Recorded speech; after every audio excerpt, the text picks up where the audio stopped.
શિવરાત્રીના મેળામાં આકર્ષણનું કેન્દ્ર હોય છે નાગા સાધુઓ. નાગા સાધુઓનો પણ ખૂબ જ રોચક ઇતિહાસ છે. 2700 વર્ષ પહેલા ત્યારે બૌદ્ધ ધર્મનું વર્ચસ્વ સનાતન ધર્મ ઉપર વધતું ગયું હતું અને રાજા મહારાજાઓ લોકોને જોર જબરદસ્તીથી બૌદ્ધ ધર્મ અંગીકાર કરાવતા હતા. ત્યારે જગતગુરુ શંકરાચાર્ય સનાતન ધર્મની પુનઃ સ્થાપના માટે ચારે દિશામાં અલગ અલગ મઠોની સ્થાપના કરી અને સનાતન ધર્મના પ્રચાર માટે શસ્ત્ર અને શાસ્ત્ર બનાવ્યા હતા અને સનાતન ધર્મની રક્ષા માટે શંકરાચાર્યએ નાગા સાધુઓની ફોજ તૈયાર કરી હતી, જેનો ઉદ્દેશ્ય શિવ આરાધના અને સનાતન ધર્મની સ્થાપના કરવાનો હતો.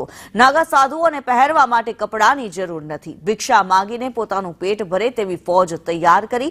સમયાંતરે સનાતન ધર્મ માટે નાગા સાધુઓએ બલિદાન આપ્યા છે. આવા સાધુઓ શિવરાત્રીના દિવસે શિવ આરાધના કરવા જુદા જુદા કરતબ કરે છે. સાથે જ કહેવાય છે કે શિવરાત્રીના દિવસે નાગા સાધુઓના શાહી સ્નાન વખતે ભગવાન શંકર કોઈને કોઈ સ્વરૂપે જરૂરથી દર્શન આપે છે.